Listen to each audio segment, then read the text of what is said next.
They don't teach you this in school. Magnets may be the key to free energy. Check this out, y'all.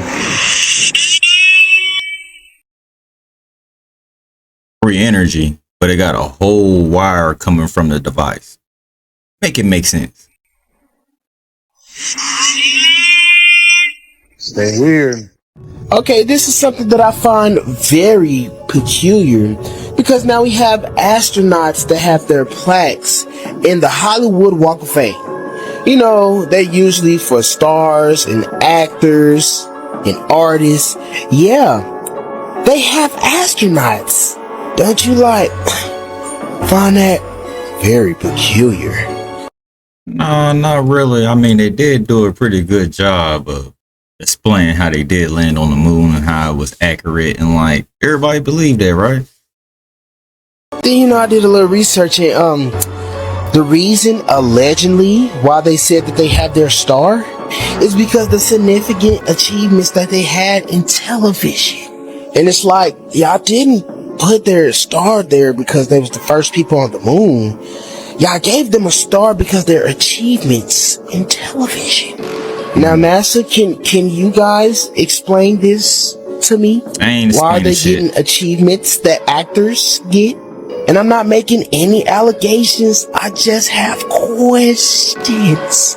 A lot of questions. But y'all let me know what y'all think about the astronauts having a star in Hollywood Walk of Fame in the comments. Y'all think it's from their accomplishment, or you think it's from their acting skills? Leave your thoughts in the comments. We have confirmation that UFOs are indeed in the sky and they are real and we're not crazy. Can we talk about the Zimbabwe incident in 1994 where 62 children saw a UFO touchdown on the playground and little men get out of the craft? This is the Ariel School in Zimbabwe, and in 1994, 62 school children were outside playing when they saw two crafts touch down near their playground, and they saw little men get off of these crafts. Now, they described the little men all the same. Large heads, dark black eyes, slender bodies with tight-fitting uniforms. And then here, look. Staff at the school had all the children draw out what they had seen on the playground that day, and all the children drew very similar pictures. And then on top of that, the children said their mouths didn't move, but they talked to us. I never saw their mouths open, but they were talking to me, and they were telling me about stuff that we're doing to the earth and power that we shouldn't be using. Can y'all imagine that, being a little kid and some aliens just land on the playground while you playing kickball? That'd be out of this world. How would you be able to describe that? What is the lasting effects of seeing something like that as an adult? I want to see where these people are today and see what they had to say about it. Pretty wild. A whole other story, because what they were told is absolutely wild. But again, would you believe 62 children if they all drew the exact same thing? And then the head of psychiatry from Harvard went to Zimbabwe days after the incident happened, so it was still fresh on the kids' memories, and he interviewed each one of them individually, and he came to the conclusion that these kids were not lying. They saw a craft touch down on the playground in Zimbabwe in 1994. The Ariel School in Zimbabwe is only 106 miles away from Mount Nyangani, where people go missing all the time, and there's supposedly a UFO base inside of it. This is Stargate from the Book of Enoch. My friend David has a high-power telescope, and he shares really cool pictures and videos on TikTok all the time. Most of you probably already follow him, but if you don't, check him out. He's awesome. I noticed in one of his videos, there seems to be a Stargate and then a grid pattern. So he so kindly emailed me all of the pictures that he had that had this in it. So we're going to look at them, and then we'll read through the parts of Enoch that describe the Stargates. So this one is Jupiter. I think this circle is literally a Stargate caught on camera. And then we have the grid, or the fabric of reality. This is Sirius, the dog star, and look at how pronounced this all is. Again, I think this is a Stargate, and then we have that same grid pattern. I like how she's like, oh, I think this is a Stargate. This one's my favorite. It's Betelgeuse, and it is color enhanced, but look at how distinctly you can see all of that. Now let's look at how the Book of Enoch describes the Stargates. This is chapter 72. It's called The Motion of the Luminaries of the Heavens. This is the first law of the luminaries. The luminary called the sun has its emergence through the eastern gates of the heavens and has its setting through the western gates of the heavens. And I saw 6 gates through which the sun emerges and 6 gates through which the sun sets. And the moon also rises and sets in those gates, as well as the leaders of the stars, together with the ones which they lead. 6 of the gates are in the east, and 6 are in the west. All of them are positioned one directly after the other, and there are many windows to the right and to the left of those gates. And the first one to emerge is the great luminary, whose name is the sun. and it is guided in such a way that it enters the proper gate and shines in the firmament. In the first month, it emerges in this way through the Great Gate, the fourth of those 6 gates in the east where the sun rises. And in that fourth gate from which the sun emerges in the first month, there are 12 open windows. Then we have chapter 74, which describes the moon phases and the gates. During 2 months, it sets with the sun in those 2 middle gates. In the third and the fourth gate, it emerges for 7 days, goes around and returns again to the gate from which the sun emerges, and its light is completed. And the moon recedes from the sun and enters for 8 days into the 6th gate from which the sun emerges. This had me so excited and still does, because I truly believe that these are the stargates that we're looking at, because all luminaries, including stars, according to Enoch, are sent through the stargates. Have anybody read that book?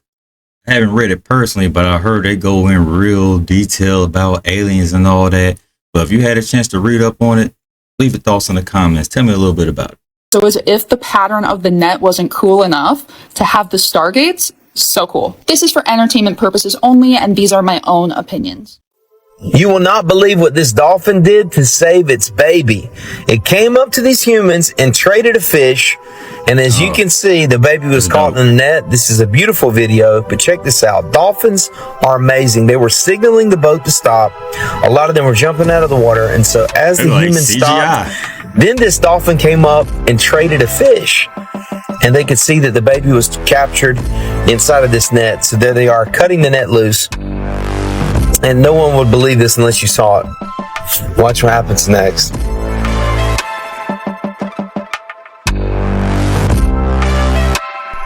So whenever they release the baby dolphin, this part's crazy right here. So the mother led the way and remembered the exact dock that these people were at. And the next day, the mother came back to the dock and brought a gift for them. A CQ. Oh, now that's dope. Now, came back and bought it a sea cucumber. Dolphin's smart, man. Way smarter than we get credit to. I wouldn't be surprised if they got some kind of whole under ocean kingdom where they got cities and a whole governing system. Cucumber. Man, this is a crazy video. Comment below what you think about dolphins. Man, it's awesome. Packs of wild dogs in Russia are evolving rapidly. These dogs live around that Chernobyl nuclear power plant. Yeah, the power plant in Chernobyl, where there was a major nuclear meltdown in the 80s. All the people who lived there got out when they could, but I guess they left some dogs behind. And these dogs didn't just adapt to the radiation, they evolved, mutated even. Just like a doggy group of X-Men. Well, maybe not like the X-Men, but you know what I'm saying. Scientists have been studying these dogs for decades, ever since that nuclear meltdown at Chernobyl. And at least 300 of those dogs have adapted to live in that high level of radiation.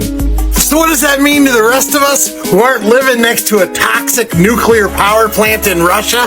Well, it could mean that if anything ever goes down, radiation-wise, these dogs could be the last things to survive. Along with cockroaches and me. Oh yeah. Shabadoo Wooskies! Shabadoo! I asked AI to scientifically prove that mummification continues consciousness after death. Are you ready for this one? I was inspired by these chulpas. Now, I thought these were ancient grain. You know, one thing about the mummification process, I always thought that they wrapped them up because they felt like we had technology to bring them back to this day. Kind of like how we freezing bodies in hopes that we had a technology to revive them in the future. I don't know. But they found mummies in these things. Huge, they're filled with rocks, the blocks interlock, and that's a lot of trouble to go through for a dead guy. So I asked for the logic here. It gave me some modern studies about preserving the body to leave a quantum imprint, saving your memories so that you could access them again through rituals. It starts off by saying how consciousness isn't in your head, it's in a field. It's an idea proposed by Roger Penrose. It's true, the holographic nature of this reality could use your body as an anchor to this part of the field. Preserving the body in specific ways could act as a bio-quantum antenna, maintaining a low-level connection to conscious fields. Consciousness could leave an imprint on the preserved tissues. The imprint could resonate again if stimulated. Your memories might be stored in genetic markers as a repository, could be reactivated under certain conditions. Here's where it gets good. A company in Dallas is trying to resurrect the woolly mammoth using a similar process. In ancient Egypt, the pharaohs got their powers from the Ankh, which the deities used to give them the breath of life. This is through the nose. AI says the preservation process encodes specific frequencies or patterns to create a more stable bridge for consciousness. This process is ridiculously complex, but 2 of these ingredients should stand out. When you were getting mummified, they would fill you with frankincense, burn myrrh, and put you in a gold casket. Was that the memory trigger for the most famous resurrected guy in history? So Thomas Campbell has been working on experiments to show that we live in a simulation. If you don't know who Thomas Campbell is, you should. You know how the CIA has declassified documents about remote viewing and astral projection? Well, the reason why the CIA was looking into that is because of this man, Robert Monroe. Robert Monroe had incredible natural abilities to leave his body, to see things he shouldn't have seen. Long story short, Bob Monroe wanted to make sure that number 1, he wasn't crazy, and number 2, that his experiences were replicable by a scientific process. One of the genius scientists he hired is Thomas Campbell. And his whole experience of working with Robert Monroe is dictated here in this book called My Big Toe, which is probably one of the greatest books ever written about the connection between science, physics, metaphysics, spirituality. So here's the thing. Thomas Campbell has experienced that we live in a holographic reality because he achieved similar states that Robert Monroe was able to. But now he's trying to He has experience.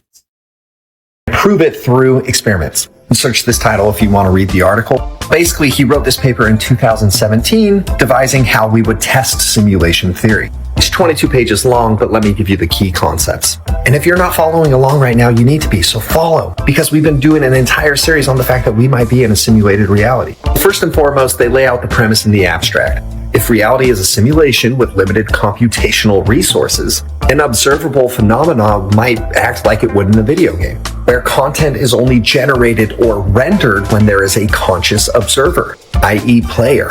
I just want to note, conscious observer doesn't mean human beings, and it doesn't mean visibly looking with your eyes. Now they lay out there's 2 views that you have to integrate when it comes to quantum physics and reality. Digital reality. 1, that the universe itself is a computer. 2, that reality is virtual, but it is distinct from the system that is operating the simulation. The focus of the paper was the second view. In the paper, they explore what causes the collapse of a wave function, like the very famous, very controversial experiment, the double slit experiment, where photons were expected to have a clumping pattern, but they showed an interference pattern, and then when they set up an observing device to see why, it did a clumping pattern. They state that particle wave duality could be sign of a simulation because in simulation theory, it suggests that that collapse of a function happens when information is rendered because there is a conscious observer, which aligns with the constraints of computational resources. Again, conscious observer does not mean just human, and it doesn't mean looking with your eyes. The paper states that then the universe would optimize computational complexity by only rendering reality when it's observed, just like a video game. If a player is not in a certain area, the video game does not render that area. They state that this viewpoint resolves phenomena like wave-particle duality, quantum entanglement, and the violations of locality in Bell's theorem, because it would acknowledge that concepts like distance and locality are all constructs within the simulation. But Campbell suggests that you can make changes to famous experiments like the double slit experiment that would really shine a light on whether we're living in a simulation. Here's how Campbell proposes that you can perform the double slit experiment again. You can detect the data without notifying the observer. He believes that by removing the observer from the experiment, the actual recorded information never existed in the first place. This would show that the universe around them doesn't exist, much like a video game. In his thinking, that the universe is exclusively participatory. One reason why I think this paper is so fascinating is Thomas Campbell has a very unique perspective. As I mentioned, through his work with Robert Monroe and exploring the various levels of consciousness, he has at some degrees experienced that we live in a holographic universe. Because he's a scientist, he also has the perspective of how we could elicit experiments, set them up, execute them to prove whether or not we live in a simulation. If you haven't, you got to get his book, My Big Toe. It's Just the thought of us living in a simulation is real intriguing. Like, could you even imagine that? Like, even if we was in a simulation, like, what was that change about day-to-day life? Would that change anything with us knowing that information or figuring that information out? I don't know. Leave your thoughts in the comments. Sleep paralysis is a form of demon possession. Sleep paralysis is a form where you're temporarily unable to move, and it's kind of like disrupting your brain signals between waking sleep state and the REM sleep state, which is the rapid eye movement. It can also feel like an out-of-body experience. The REM sleep state somehow helps remove trauma, or it's like shaking your body, and because your eyes are essentially moving really fast, right? How is this related to demonic connection? REM sleep state is almost a dream state, so that's why your soul is wandering through the astral realms, and when your soul gets lost, it gets disconnected from your actual physical body. You start experiencing this trauma, you start experiencing this vital life force being taken away from you, your soul's essence. And that's scary to think about. If you're saying that sleep paralysis is your soul getting disconnected from your body and kind of getting lost, I never want to go through that. That causes a state of disassociation because it's disconnecting away from you. This can also be seen as a psychic ailment. As you disconnect from your physical body, the soul can be traveling to the lower astral realms. That brings you to the lower frequencies. As above, as below, so within, so without. It's all about the interconnectedness that we are with the universe, with our surroundings. The purpose that one goes through healing and ascension is to raise awareness into your body, raise awareness into the inner work, the shadow work, right? Bring the balance of light and dark. When one goes through sleep paralysis and wanders through the astral realms, they're not only disconnecting from the source of all energy, but they're also becoming stuck between the third and fourth densities. And when you get stuck in those densities, that's where negative spirits, entities come into you. That's how demons, possesses people, comes into your dreams. It's almost as if a spirit is jumping from your body. Spirit jumping, I don't know if this is a term, but it's as one spirit is jumping from one soul to the other by collecting their essence. They also paralyze you, but your conscious state, if you're strong enough to have this mindset, is trying to get away from it or trying to bring back to your physical world. It's because you are sending these neurotransmitters to your brain. If we look into the esoteric and spiritual terms, this can also be known as psychic screens. Psychic screen is when an intentional negative entity or spirit is trying to control you in that dream state. It looks and feels like a dream, but it's not. And those are psychic screens. Think of like a mother box or a motherboard controlling someone to do things for them in the physical world. When the soul is lost and you're trying to get back, it can be any kind of spirit or entity that can consume you, take your energy, and keep you in the lower astral realms. There's also the spirit or entity that consumes your sexual energy, and that is the incubus or succubus. Not only they live from our sexual energy, but they're also taking our creative forces too. I've never had sleep paralysis, but from my understanding through my own research, I think the best way to wake up is to actually force yourself to wake up. You have to have the mindset of coming in back to your conscious self. Have anybody out there experienced sleep paralysis? That'd be pretty creepy, just laying there, can't move, looking around. I don't know. Leave your experiences in the comments. Morbid Facts, Part 9. In 2006, a team of scientists in Iceland were freezing clams in order to study the effects of climate change. They ended up killing the oldest known animal in the world, a 507-year-old ocean quahog clam named Ming. Hey, he knew Ming. You can tell he knew Ming. There are over 70 documented cases of transplant patients experiencing the same thoughts and feelings as their donors did in life. People have reported everything from craving their donors' favorite foods to inheriting their talents. It has posed a theory that the cells in our bodies can store memories. This is what toilets looked like in many medieval castles. There are a few cases of assassins climbing up these poop chutes and waiting for their targets to sit down before killing them. The Burnden Park disaster was a human crush that occurred in 1946 at Burnden Park Football Stadium in England. Overcrowding led to the horrific deaths of 33 people and injuries to hundreds more. The bodies were then left on the sidelines covered with coats, and the game was later resumed and finished with the corpses still on the field. 18 months after colon surgery, an Australian woman returned to the hospital when she was experiencing severe stomach pain. Apparently, the surgeons had accidentally left their scissors inside of her abdomen. An elderly woman lawsuit. from Brooklyn is a hoarder who also happens to be legally blind. At some point in the 1990s, her son who lived in the house suddenly disappeared. In 2016, his fully clothed skeleton was found in a room filled with garbage. Throw the whole house away. She'd unknowingly been living with his corpse for more than 20 years. You guys, scientists made a light cast a shadow for the first time, and you do not understand what this means for our reality. This is literally proving how the universe works and my theories. Okay, let me explain. Okay, really quick. I have a theory that there are two energies that make up our entire universe that create our reality. There is a mother and a father, and our reality, the matter, is a child. And just like you can see a child without their mother and father, but they have those characteristics, but the mother and father don't have to be there physically, these two forces are the hidden forces in the universe that create our reality.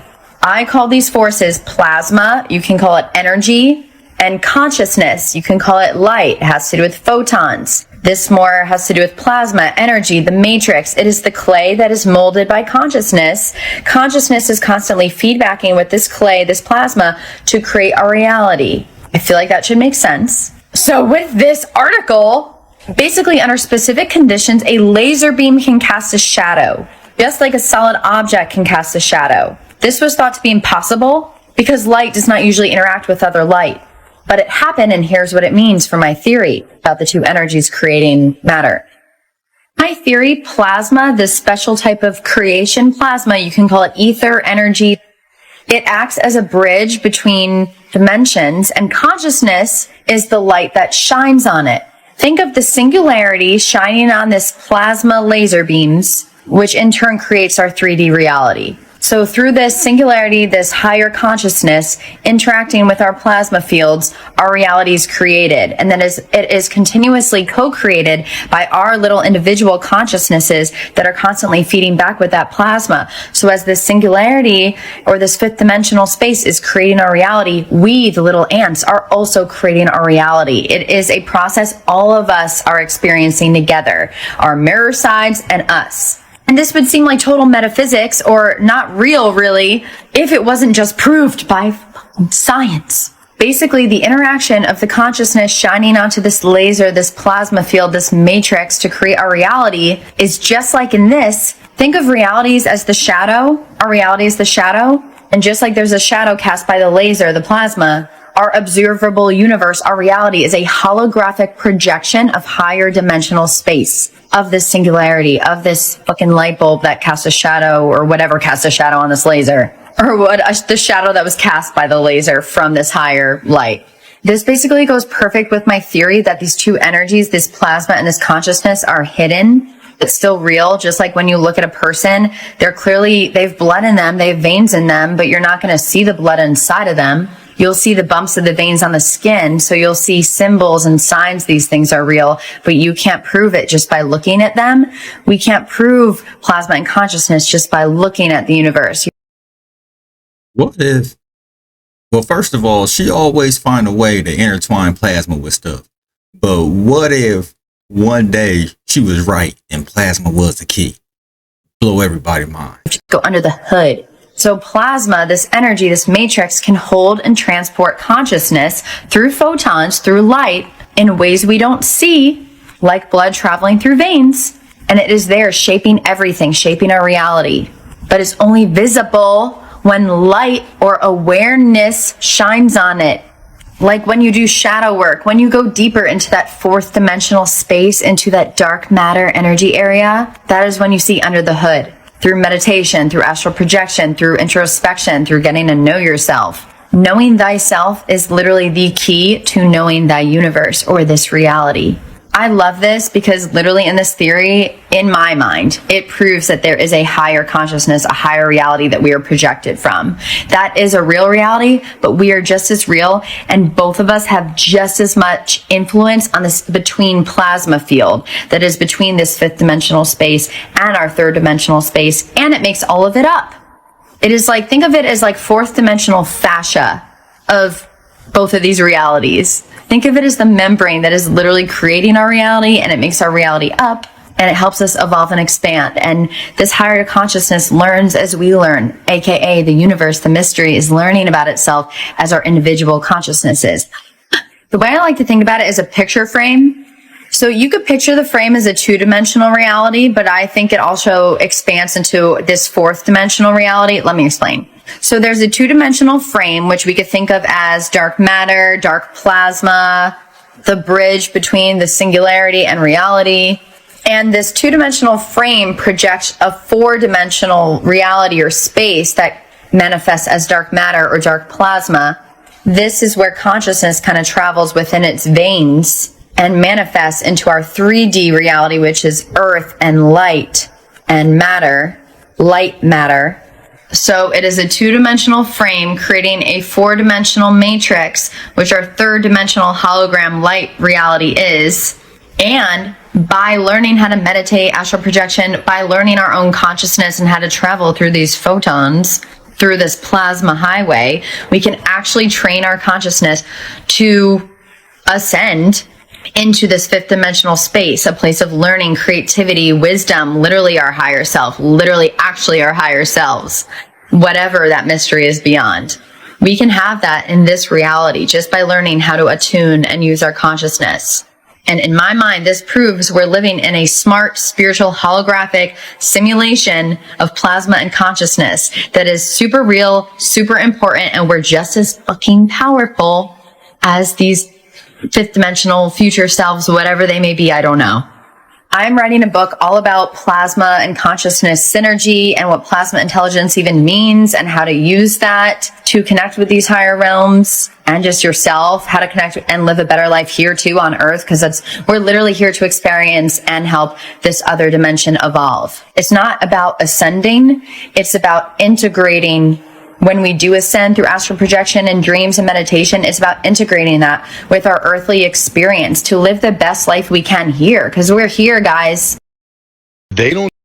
I don't know about y'all, but I'll be needing one after that.